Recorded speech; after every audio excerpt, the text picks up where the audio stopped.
할렐루야. 감사합니다.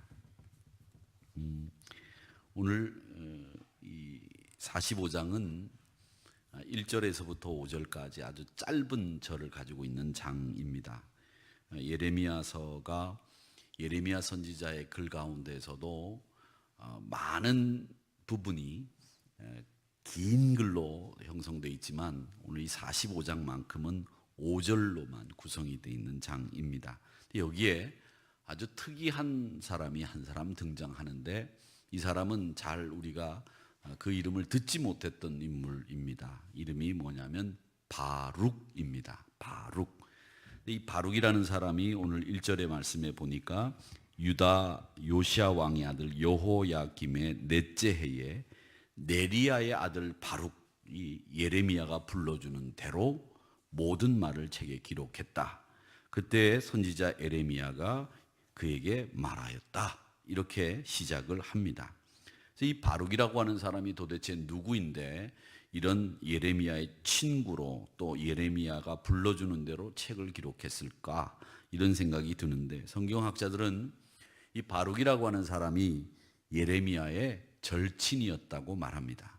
그리고 비서로 활약했던 사람이라고 말합니다. 그래서 예레미야가 불러주는 대로 예레미야를 실제 쓴 사람이 바룩이다. 예레미야가 쓴 것으로 되어 있지만 실제 쓴 사람은 바룩이다. 이렇게 이야기를 합니다. 1절에 나와 있는 이 말씀에 근거해서 성경학자들은 예레미야의 20년 지기가 바룩이었다. 이렇게 이야기를 합니다. 근데 또 특이한 건 성경 고고학자들이 이야기하는 것에 의하면 이 성경이 여러 사본들이 발견된 가운데에서도 1986년에 진흙에 쓴 성경이 발견이 됐는데 그 진흙에 쓴 이 성경 가운데 예레미야서가 발견이 됐다고 합니다. 근데 그 진흙에 쓴 이 예레미야서 보면 네리야의 아들 바룩이라고 하는 이름이 선명하게 기록이 되어 있고 또 하나는 이 바룩이라고 하는 사람의 지문이 이 진흙 위에 찍혀져 있어서 사본으로 발견이 되어서 이 지문이 아직까지 남아있는 성경에 나오는 인물이 바로 바룩이다. 이렇게 이야기를 합니다. 그러니까 바룩의 지문이 남아있다고 하는 것은 그만큼 바룩이라고 하는 사람의 생생한 존재 여부가 실제였다라고 하는 것을 알 수 있는 가장 확실한 증거가 되겠습니다. 근데 이 바룩이 어떤 사람이었느냐에 대해서 이 5절까지 나오는 짧은 말씀에 보면 이 바룩이라는 사람이 아주 야망이 큰 사람이었다라고 하는 것을 알 수 있습니다. 5절의 말씀에 보니까 뭐라고 얘기를 하는가 하면 이렇게 이야기를 합니다. 네가 너를 위하여 큰 일을 찾느냐? 그것을 찾지 말라. 내가 모든 육체에 재난을 내리리라. 이런 말씀을 하는 것을 봅니다. 그러니까 이 바룩은 아마 야망이 큰 사람으로 큰 일을 하고 싶은 생각을 가지고 있었던 모양입니다. 그 큰 일이 정치든 경제든 사람에게 두각을 드러내고 사람들을 이끌어내는 일들을 하고 싶은 사람이 바룩이었던 것 같습니다. 자, 그런데 이 바룩이라고 하는 사람이 이렇게 큰 일을 하려고 했던 데는 이유가 있었겠죠. 어떤 이유가 있었느냐 하면 이 바룩이라는 사람은 예루살렘에 여러 층의 사람들이 있었는데 그 중에서 상류 사회에 속한 사람이었다고 합니다. 할아버지가 예루살렘 시장이었다고 합니다. 시장이 시분이 낮은 사람 아니죠. 그렇죠? 시장. 할아버지가 시장. 그 다음에 형제들이 모두 예루살렘의 고급 공무원, 우리로 따지자면 1급 이상의 공무원이었던 모양인 것 같은데 고급 공무원이었다고 합니다. 그리고 개인적으로는 굉장히 부유하고 편안한 인기 있는 직업을 택할 수 있는 이 성장 과정을 겪었던 사람이 바룩이라고 하는 사람이었다고 합니다. 자, 그런데 하나님께서는 그를 좋은 일, 위대한 일을 할 수 있음에도 불구하고 그를 어떻게 불렀느냐 하면 하나님의 말씀의 필사자로 예레미야의 비서로 부르신 겁니다. 여러분, 필사자 중에서 여러분 머릿속에 기억에 남는 분이 있으실 겁니다. 누구냐면 로마서를 사도 바울이 불러주는 대로 필사한 여자 집사님이 있죠. 배 집사라는 분이 있습니다. 배 집사님. 이름도 이상하죠. 얼마나 이름이 배인지 모르겠습니다만 집사님 그러면은 민영임 집사님. 이름이 참 좋은데 배 집사님이 이 로마서를 바울이 불러주는 대로 필사한 사람으로 등장을 합니다. 근데 예레미야서도 이 필사한 사람이 누구였느냐면 바룩이라고 하는 친구였는데, 이 사람이 정치적으로 큰 일을 하고 싶고 또 경제적으로 좋은 일을 하고 싶었는데 영적으로 이 사람은 큰 일을 한 사람이 되어서 지금까지 이름이 남아있는 사람이 바로 바룩이 되었습니다. 자, 근데 이 바룩이라는 사람의 성격을 알 수 있는 부분이 있습니다. 그게 뭐냐면 이 4절, 5절, 이게 45장에서부터 1절에서부터 쭉 보면 제일 많이 나오는 단어가 있는데 그게 뭐냐면 나라는 단어입니다. 에고라고 하는 단어가 제일 많이 나옵니다.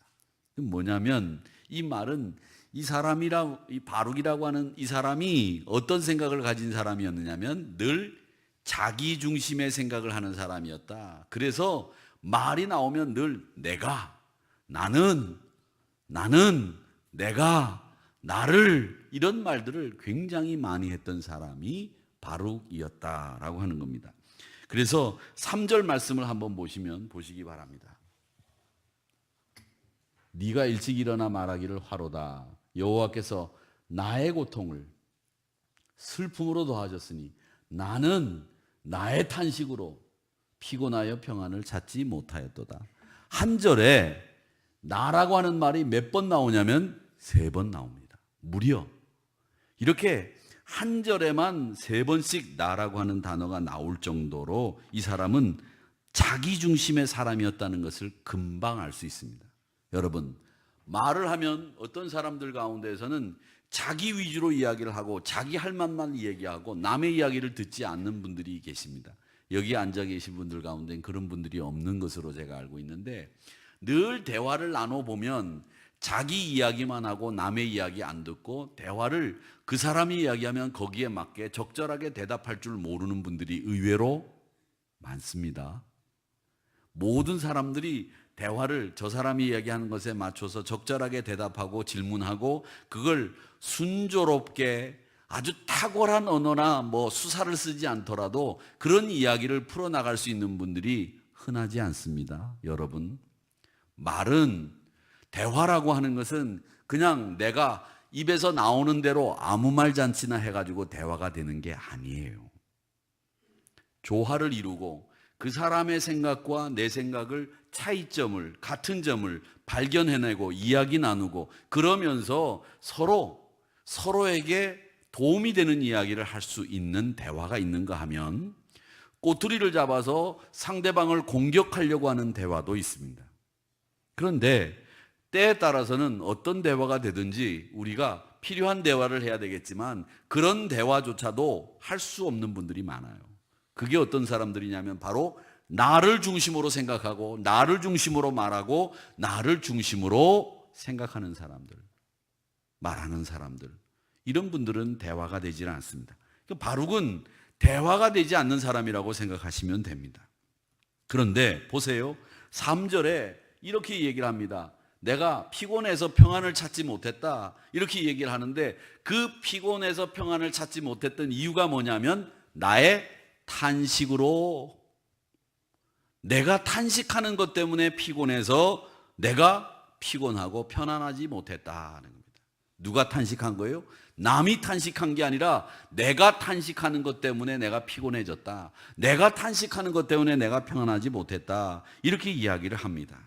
여러분, 3절에 보면 자기의 피곤한 이유, 내가 샬롬하지 못한 이유를 딱 자기는 알고 있었어요. 내가 탄식하는 것 때문에 내가 편안하지 못했습니다, 내가 피곤했습니다, 이렇게 이야기를 합니다.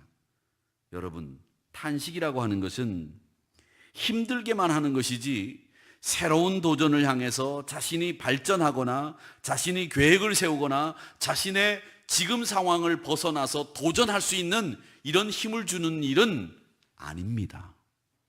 탄식은 후회하고 원망하고 자책하고 자기 스스로를 무너뜨리는 일이 탄식입니다. 그렇기 때문에 우리에게 탄식이 필요한 것은 아무것도 없습니다.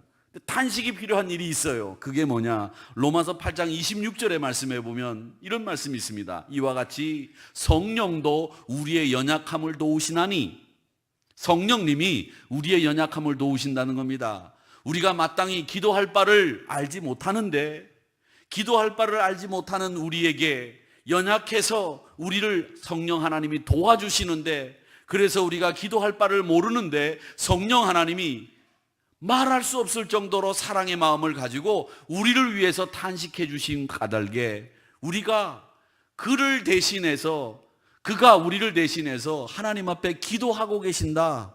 그 말이 로마서 8장 26절에 나오는 말씀입니다. 우리가 연약해서, 우리가 하나님 앞에 기도할 수 없어서, 우리가 힘들어하고 있을 때에 그가 말할 수 없는 탄식으로 우리를 위해서 대신 기도해 주신다. 이 탄식은 어떤 탄식이냐? 제가 이름을 지었습니다. 중보의 탄식입니다. 한번 따라해 보시죠. 중보의 탄식. 중보의 탄식. 로마서 8장 26절에 나오는 이 성령님이 우리의 연약함을 알고 하시는 탄식은 중보의 탄식이에요. 다른 사람들의 아픔을 내가 가슴을 치면서 하나님 앞에 대신 기도하는 중보의 탄식이에요. 그런데 오늘 이 예레미야서에 나오는 이 탄식은 무슨 탄식이냐? 중보의 탄식이 아니라 원망의 탄식입니다. 야, 나를 이렇게 힘들게 해. 내가 큰 일을 하고 싶은데 나에게 큰 일을 하지 못하게 하는 이런 사람들 때문에 내가 탄식하고, 내가 힘들어하기 때문에 피곤하고, 내가 평안을 찾지 못했다. 이 얘기입니다.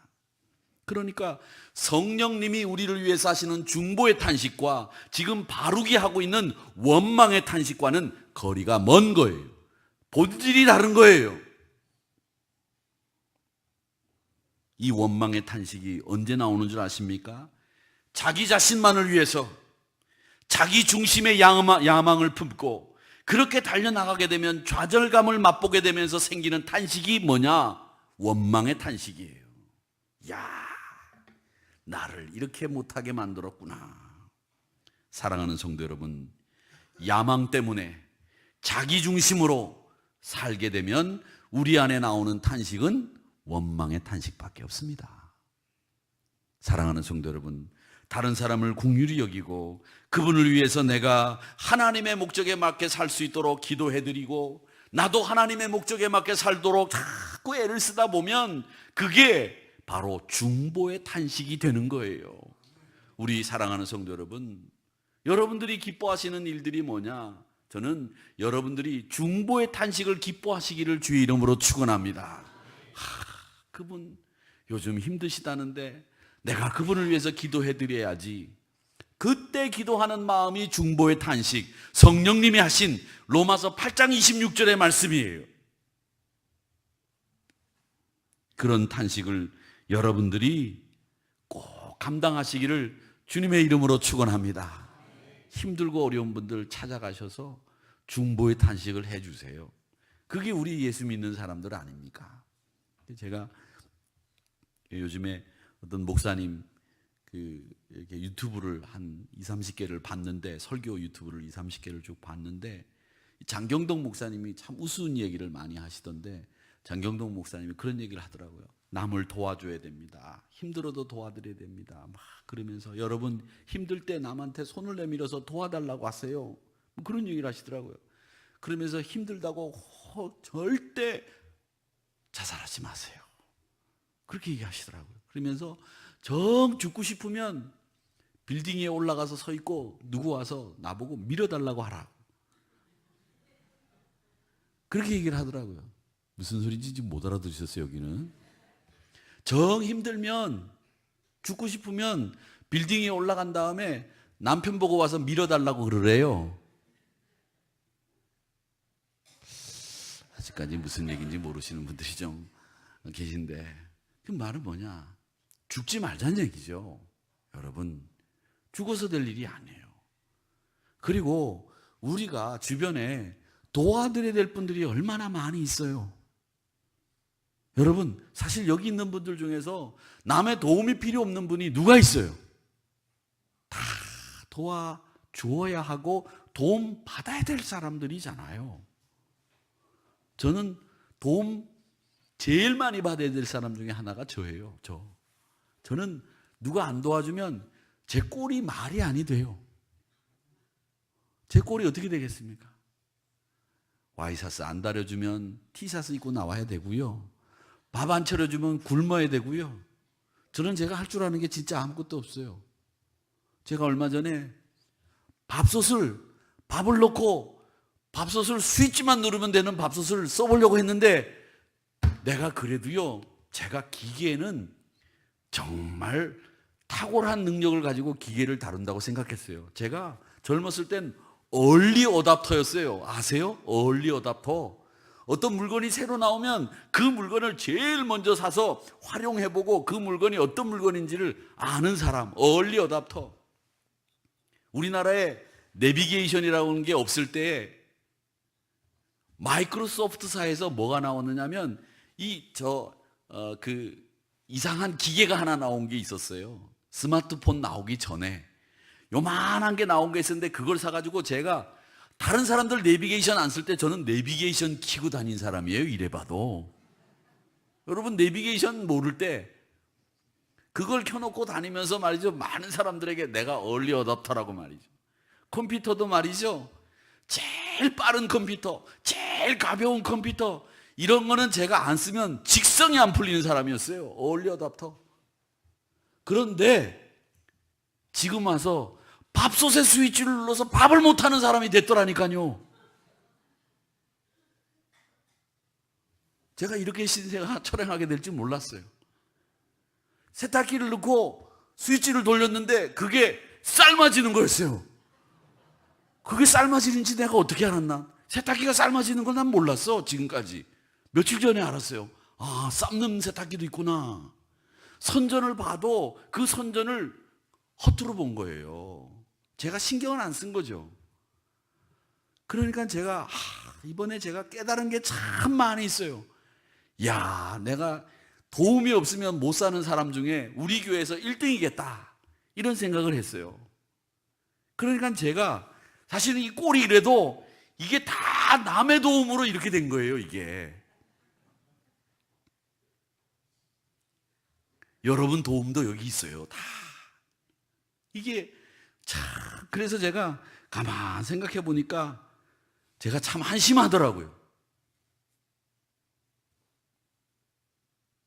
근데 우리는 그걸 모르고 내가 잘나서 여기까지 왔겠거니 이렇게 생각하면서 왔거든요. 저도 44장 네.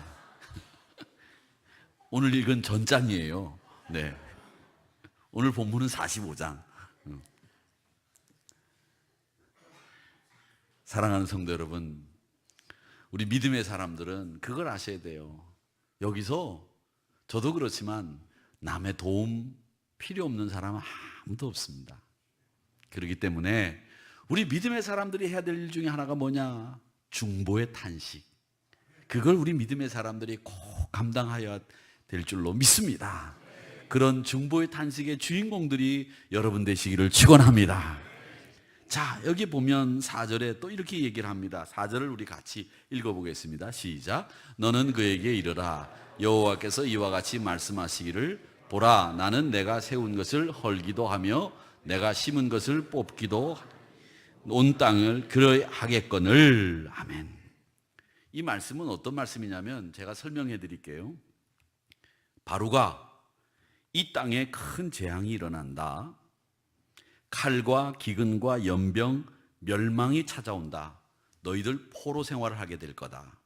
그리고 세계적으로도 재앙이 찾아온다. 이런 국가적, 세계적 재앙이 찾아오는데 너는 지금 네가 이루지 못한 야망 때문에 탄식이나 하고 있을 거냐? 그러면 안 된다. 이 말씀을 하시고 있는 거예요. 네가 하나님의 마음을 좀 헤아려 봤니? 왜 너는 네 혼자 큰 야망을 가지고 그러고 살아? 내 마음을 좀 헤아려 봐. 하나님이 지금 바룩에게 완곡하게 말씀하시고 있는 내용이에요. 이 세상에 누가 자기 집을 허무는데 기분 좋아할 사람이 있겠냐? 새로 헐고 새로 짓는다고 한다면 기분이야 좋겠지만 헐고 망하게 됐는데 누가 기분이 좋겠니? 기분 좋을 사람 아무도 없어. 바로가. 그런데 너 지금 네 야망 때문에 지금 그러고 살아? 하나님 마음을 헤아려 봐. 내가 심었고 내가 뿌렸는데 그걸 허무는 내 마음이 어떻겠니? 이렇게 얘기하고 있는 말씀이에요. 여러분, 시골에서 가끔 뉴스를 보면 배추가 금값이셨다가 배추 금값이라고 한번 돈을 벌어보시겠다고 배추를 쫙 심었다가 배추가 완전히 진짜 빼낼 수도 없는 그런 가격이 되면 시골 농부들이 배추를 다 갈아엎어요. 저는 시골에서 3년 반 살 때 갈아엎는 걸 2번 봤어요. 근데 그때 시골에서 목회를 하는데 88 오토바이를 타고 다니는데 조치원 읍내에서 88 오토바이를 타고 들어가는데 가을이 다 돼가는데 김장때가 돼가는데 배추를 갈아엎은 거예요. 근데 이렇게 듬성듬성 보니까 배추가 갖다가 먹으면 괜찮겠어. 그래가지고 오토바이를 타고 집에 들어간 다음에 새댁인 저희 집사람한테 저녁을 먹고 난 뒤에 여보 잠깐만 기다려. 내가 배추 좀 가져올 테니까 조금만 기다리고 있어. 내 배추 좀 가져올게. 갈아엎어놨으니까. 그래서 88 오토바이를 타고 그 갈아엎은 배추를 가지러 제가 갔어요. 지금 거기가 어디냐면 저 KTX가 지나가는데 여러분 지나가신 데 보면 오송역 지나자마자 거기 이렇게 언덕 넘어가면 지금은 막 확 펴졌지만 거기 배추밭이 많았어요. 저 복숭아 밭하고. 지나갈 때마다 제가 거기 보면 그 배추 갈아엎은 거 주스러 가던 생각이 나요. 그 가가지고서 배추를 제가 한 5통을 실었어요. 뒤에다가 왜 끈 있잖아요. 노끈 타이어로 만든 그 끈 이렇게 당겨가지고 이렇게 묶은 다음에 오토바이를 시동을 걸었어. 시동이 안 걸리는 거예요. 88 오토바이가. 그 오토바이는 여러분 아시는 것처럼 어떻게 타면 이렇게 타요. 이렇게 타는데 시동이 안 걸리는 거야. 근데 얼마 전에 그게 타고 내려오다가 이 발받침대가 걸려가지고 주저앉아가지고서 제가 여기를 한번 다친 적이 있었거든요. 그래도 논두로 처박혔었어요. 그리고 아마 그때 엔진이 뭐가 문제가 됐는지 시동이 안 걸리는 거예요. 그게 한 4km 정도 집에서 떨어졌는데 배추는 실었지. 근데 그 갈아엎은 배추를 실는데도 이 전도사 때 막 이제 목사 안수를 받으려는데 가슴이 콩콩콩 뛰더라고요. 이거 도둑질 아닌가? 주인한테 말해야 되는 거 아닌가? 갈아엎어 놨는데. 근데 어쨌든 그걸 실었어. 그래도 그거 삶아가지고 데쳐가지고 무쳐 먹어도 되고 그거 생배추 이렇게 된장에 찍어 먹어도 맛있잖아요. 그래가지고 새댁 보고 잠깐 있으라고 그러고 새댁이 우리 집사람이지만 그걸 가지러 이제 실어놓고 가는데 오토바이가 고장이 난 거예요. 8시 한 10분쯤 됐는데 그래서 그거 오토바이를 끌고 땀을 뻘뻘 흘리면서 1시간을 집을 갔어요. 저희 집에서 난리가 났지. 전화가 있을 때도 아니니까 이 사람이 배추를 가지러 간다고 갔는데 1시간이 지나도 안 오니까 나와가지고 있는 거예요.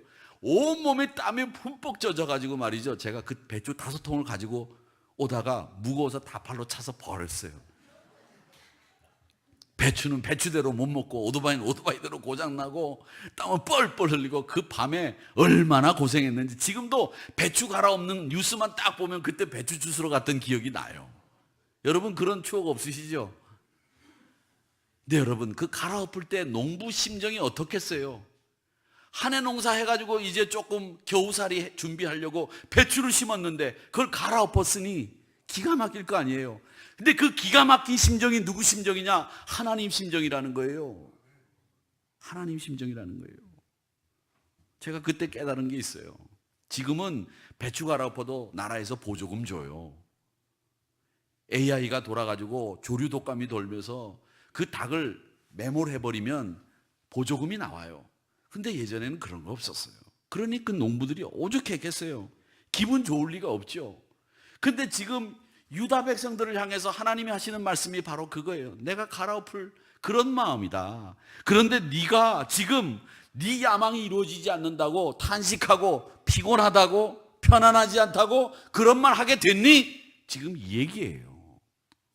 여러분, 택한 백성들이 은혜 주신 하나님 앞에 불순종하고, 택한 백성들이 반역하고, 택한 백성들이 심판받고 포로가 돼서 끌려가는데 하나님 마음이 편하셨겠어요? 아니죠. 그런데 바룩은 지금 자기 연민에 빠져가지고 자기 생각만 하다가 슬퍼하면서 평안이 없다고 탄식하고 있으니 하나님이 바룩에게, 야, 눈을 좀 들어서 세상 좀 봐라. 세상 봐라 말이야. 지금 슬프고 괴롭고 소망이 없는 이런 사람들이 얼마나 많은데 네가 네 야망 안 이루어진다고 지금 탄식하고 있어? 사랑하는 성도 여러분, 여러분 슬프시고 괴롭고 소망 없으시다면 여러분, 죄송한 얘기지만 종합병원 중환자실에 한번 가보세요. 저도 한 보름 전에 종합병원 중환자실에 우리 권사님 신방을 간 적이 있습니다. 들어가 보면 코에 호수 꽂고 있는 분은 뭐 양반이고요, 눈 뜨고 있는 분은 양반이고 의식 있는 분도 양반이에요. 가족이 와서 불러도 대답하지 못하시는 분들, 그런 분들이 얼마나 많은데 여러분들이 지금 이 시간에 내 발로 걸어와서 예배드리고 내 발로 걸어 들어와서 지금 하나님 앞에 말씀 듣고 눈이 보이고, 이거 정말 큰 은혜 아닙니까? 한번 보세요. 지금도 세상은 많은 사람들이 죄악의 짐을 지고 지옥으로 지금 달려가고 있는데 나는 세상 일 다 뒤로 하고 하나님 앞에 나와서 예배드리고 있는 거, 이거 정말 축복 아니에요? 지금 얼마나 많은 선교사들이 자기 야망 버리고 고생하면서 세계 곳곳에 교회를 세우고 있는지 생각해 보세요. 저는 늘 말씀드리지만 저희 여기 부목사들하고 우리 부목사님들하고 우리 전도사님들 여기 앉아 계신데, 부목사님들은 그래도 괜찮아. 이제는 목사 됐으니까 이제는 어떻게 할 수도 없어. 그런데 우리 전도사님들 보면 조금 안타까워.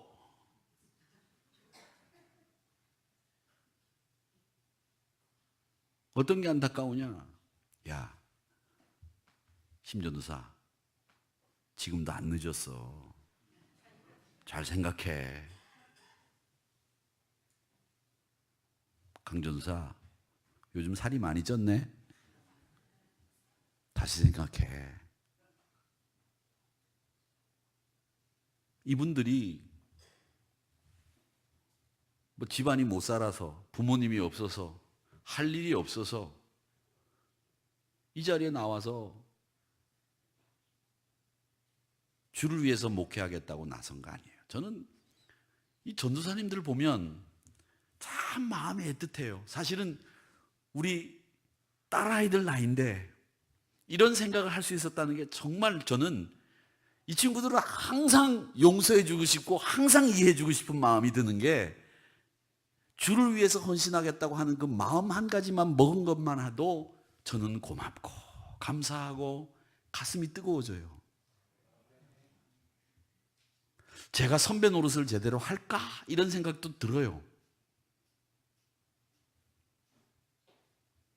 지금 저희 교회가 드리고 있는 사례, 이 친구들 어떻게 나가보면 요즘 많이 뭐 직장들 없다고 하더라도 그 정도는 어디 가도 벌을 수 있는 얼굴들이고 능력들이 있고 꽤 괜찮은 친구들이에요.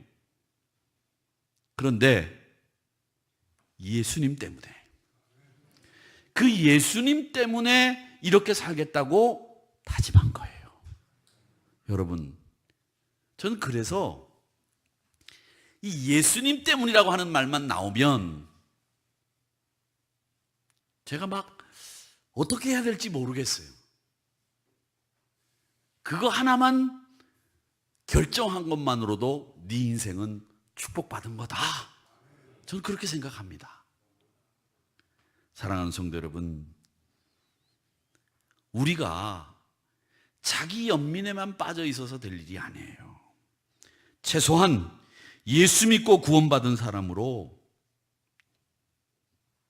지옥 가기는 다 틀린 사람들이잖아요. 우리는 천국 갈 사람들입니다.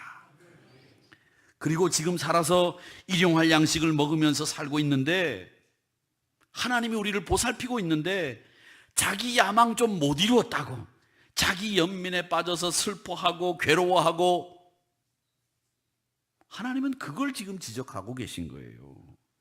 좀 하늘 바라봐라. 하늘 아래 우리가 생각하는 것들이 얼마나 유치하고 한심한가 생각해봐라. 그걸 말씀하시고 있는 거예요. 여러분, 우리 인생에 소중한 것들이 얼마나 많이 있습니까? 지금 우리가 그 소중한 것들을 생각하고 그 일을 위해서 헌신하고 달려가고 있는지, 아니면 하찮은 것 때문에 지금 매여가지고 그것 때문에 쩔쩔매고 있는지, 나중에 우리가 시간이 지나고 난 뒤에 우리의 지금 시간을 되돌아볼 때에 부끄럽지 않아야 되지 않겠어요? 하나님, 그때 진짜 부끄러웠습니다, 이렇게 말할 것인지, 아니면 하나님, 그때 제가 최선을 다해서 살았는데 하나님 죄송합니다, 그런데 당시에는 제가 최선을 다해서 살았습니다, 이렇게라도 말할 수 있어야 되지 않겠느냐, 저는 그런 생각을 합니다. 이 바룩을 생각하면서 저는 참 많은 생각을 해봤어요.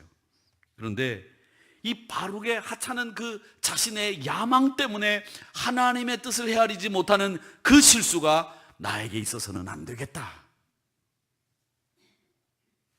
그런 생각을 하면서 우리 믿음의 사람으로 사는 일에 하나님의 뜻을 헤아릴 줄 아는 그런 사람이 되자, 이런 생각을 했습니다. 부디 필기는 우리 사랑하는 성도 여러분, 하나님의 뜻을 헤아릴 줄 아는 여러분들이 되시기를 주님의 이름으로 축원합니다. 마지막으로 인생을 위한 큰 일을 찾지 마십시오. 오늘 5절에 보면 이렇게 이야기합니다. 네가 너를 위하여 큰 일을 찾느냐? 그것을 찾지 마라. 이 말씀은 예수님이 자기를 부인하라고 하는 말씀하고 똑같아요. 누가복음 여러분 아시는 9장 23절에서부터 24절의 말씀에 보면 예수님이 뭐라고 말씀하셨는가 하면, 나를 따라오려거든 자기를 부인하고 날마다 자기 십자가 지고 나를 따라라. 목숨을 구원하고자 하면 잃을 것이요, 누구든지 나를 위해서 제 목숨을 잃으면 구원받는다. 이 말씀하고 일맥상통한 말이에요. 사랑하는 성도 여러분, 이 말을 예레미야서로 바꾸면 이렇습니다. 누구든지 자기 야망 이루고자 하면 실패할 거다. 그러나 하나님의 소원을 이루고자 하면 자기 야망을 포기할 것이고 성공하는 인생이 될 것이다, 이 말씀이에요. 마음의 즐거움, 그 마음의 즐거움은 하나님 일을 생각할 때 우리에게 찾아오는 줄 믿습니다. 예레미야서가 우리에게 가르치는 제자도는 바로 그겁니다. 너를 위해서 큰일 찾지 마라, 하나님을 위해서 큰일 찾아라, 그겁니다. 윌리엄 캐리라고 하는 침례교회가 나온 위대한 선교사가 있습니다. 근대 선교의 아버지죠. 인도 선교의 창시자입니다. 1792년부터 인도에 가서 40년 이상 인도에서 선교한 가장 위대한 선교사 중에 한 사람이 윌리엄 캐리입니다. 마더 테레사가 인도에 가서 계셨지만 마더 테레사보다도 더 전에 1792년에 갔으니까 말이죠. 그런데 그가 뭐라고 얘기했느냐? 하나님의 위대한 일을 시도해라, 하나님으로부터 위대한 일을 기대해라. 이제 사람들은 이 말씀을 종종 오해합니다. 하나님을 위해서 위대한 일을 시도하라고 하셨는데 자기 자신을 위해서 위대한 일을 시도합니다. 여러분, 저도 내 자신을 위해서 위대한 일을 하거나 내 자신을 위해서 목회를 하거나 내 자신을 위해서 내가 만약에 주의 사역을 한다면 하나님 바룩에게 하신 말씀을 할 거다, 그런 생각을 했어요.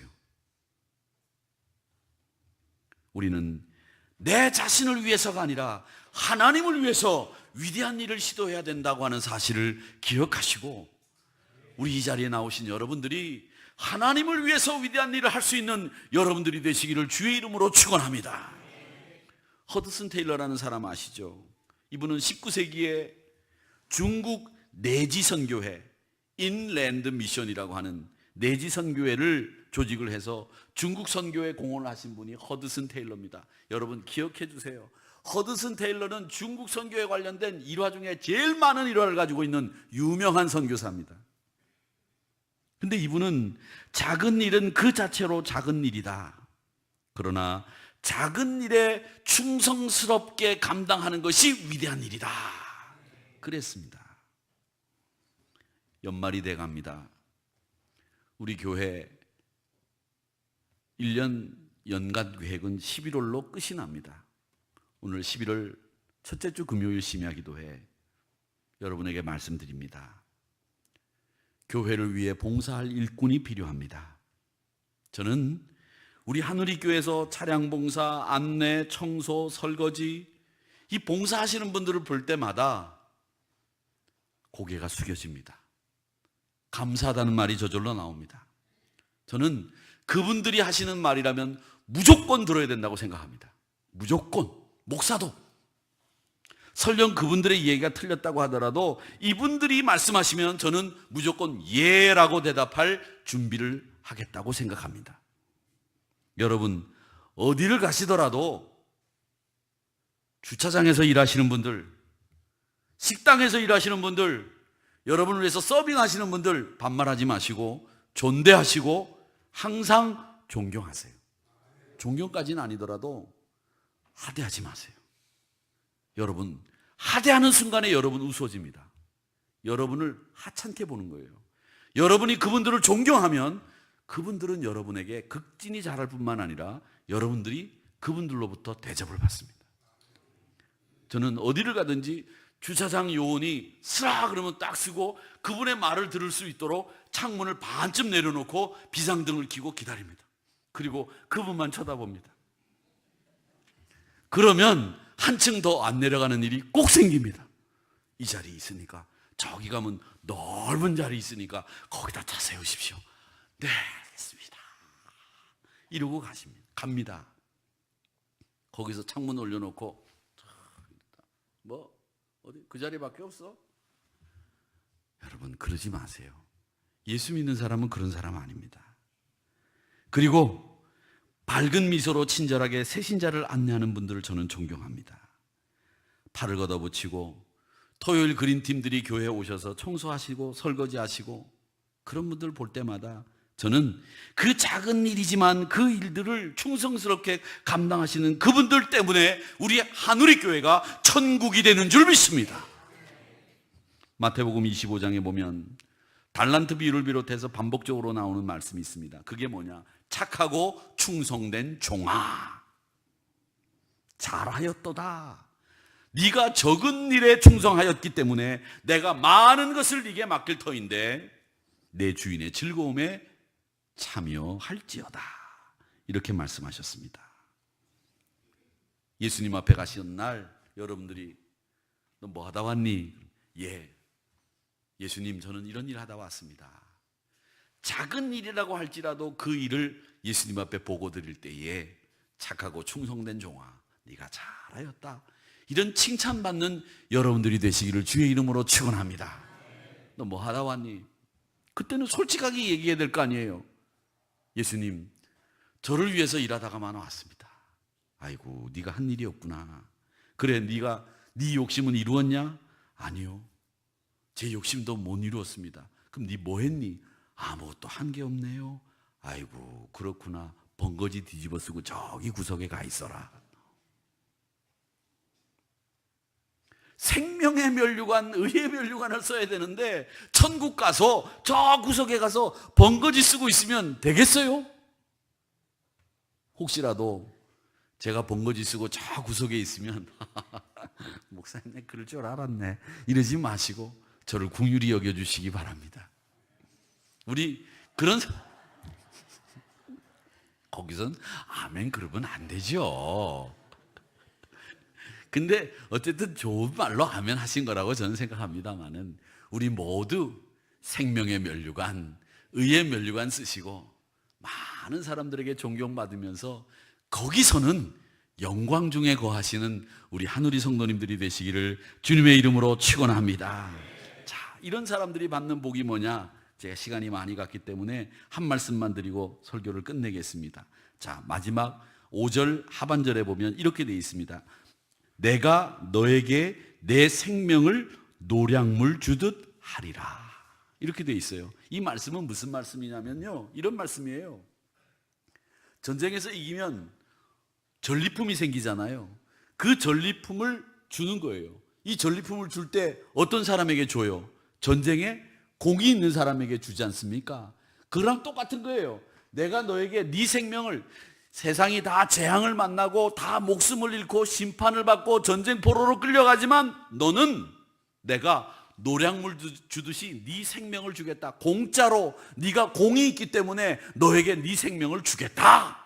너는 살려주겠다. 너를 지켜주겠다. 그 말씀이에요. 나쁜 말씀처럼 보이죠? 아니에요.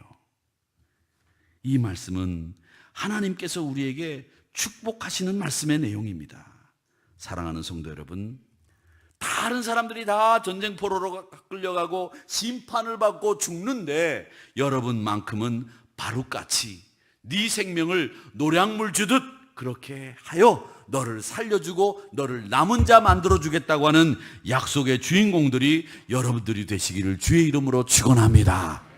바룩을 통해서 하나님의 일을 바라보시고 내 야망을 위해서 달려가기보다는 하나님의 일을 위해서 달려가는 여러분들이 되시고, 오늘 하나님이 모든 사람은 징계하고 하나님은 모든 사람을 포로로 끌려가게 하지만 네 생명을 노량물처럼 주어 너를 보존하고 지키겠다고 하는 이 약속의 주인공 남은 자들 여러분들 되셔서 오늘도 내일도 내내 승리하시는 여러분들이 되시기를 주님의 이름으로 축원합니다. 축원합니다. 우리 다 같이 오늘